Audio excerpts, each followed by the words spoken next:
Let's just go ahead and get the elephant up out the room right now, man. But before we do that, man, y'all make sure hit that like button. Make sure you hit the subscribe button if you haven't already, man. I appreciate all the support we've been getting, man. I love when y'all comment. Y'all the reason I keep going, man. I just love to have the conversations. I like to hear what y'all have to think about these topics, man. Know what I mean? Like, this is fun, man. It's the off season. We're going to be talking about a bunch. You know what I mean? Some things are going to even be more life related rather than football. So, but we have to talk about what's going on in the NFL right now. And there is a change happening.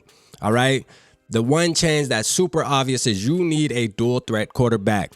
People will say, well, dual threat, what do you mean by that, Rap? Like, do you mean do you have to get a Mike Vick? Absolutely not. All right. You don't have to be Mike Vick or Lamar Jackson to be considered a dual threat quarterback. If there was a play last night where Joe Burrow was 3rd and 8, and what he do?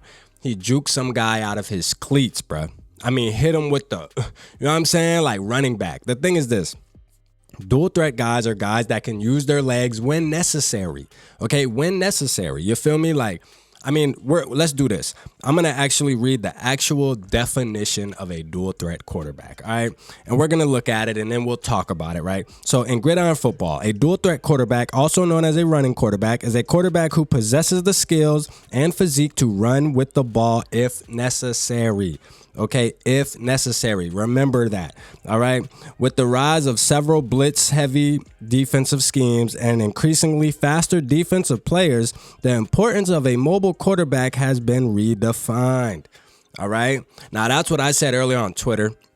I posted Twitter. I said, man, look, these defensive players, like these edge rushers, they're getting stronger. They're getting faster. And guess what? The offensive line guys, they're not keeping up with them, man. They're just eating, you know what I'm saying, getting bigger and stuff like that. It's not, I mean, the math isn't adding up, man. These guys are getting, like, the defensive players are turning into beasts, bro. Like, it just is what it is. You know what I'm saying? Now, this is the thing. You know, they say while arm power, accuracy, and pocket presence, the ability to successfully operate within the pocket formed by his blockers are still most important quarterback virtues. The ability to elude or run past defenders creates an additional threat that allows greater flexibility in the team's passing and running game overall. The dual threat quarterback has been referred to as the most complex position in sports. Okay? Like, and I put this up here to say this, man. This is what we need as Vikings fans. Okay, eventually.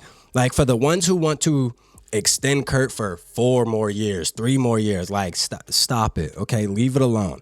Let's let him play out his contract, but let's maybe look in the draft. Let's maybe go to free agency, man. You got guys like Joe Burrow, you know, Jalen Hurts, even Trevor Lawrence, Patrick Mahomes, obviously, you know, Lamar Jackson. Like, that's just to name a couple. There's actually quite a few dual threat quarterbacks in the NFL. People think that Lamar Jackson and Jalen Hurts are the only dual threat quarterback. No, bruh. Like, no. You know, at the end of the day, Aaron Rodgers in his prime was a dual threat quarterback.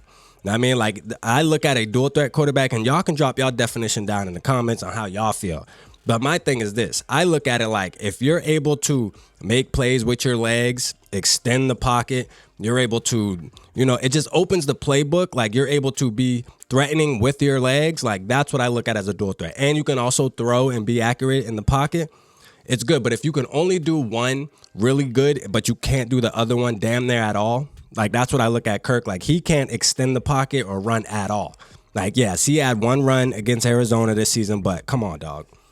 We're not going to look at that highlight all year and say that he's a dual threat quarterback. Stop it. So I just feel like there's a new era, man. You know, I watched the playoffs this season, man. We got Mahomes, we got Jalen Hurts in the Super Bowl, and I just feel like it's time for the Vikings to make that move. And hopefully Kwesi and KOC are looking at this, and they're looking at the analytics and saying, wow, you know, teams that have this double threat as a quarterback, man, are getting further in the playoffs. They're getting further. Their seasons are becoming more successful. Like, it's almost getting them guaranteed 9-10 wins to be contenders. And we need to do that, man. It's time, because all of them are doing that. Josh Allen, I forgot to talk about him. Like, it's happening, man. And it's time for the Vikings to catch up and jump on board, man. Let's join the party, man. Y'all let me know how y'all feel about the dual threat quarterback conversation, man. Who do y'all want to go after? Do what need to happen, or should we just stick with the pocket passer of Kirk Cousins? Y'all let me know, man. Appreciate y'all tapping in. Holla at your boy.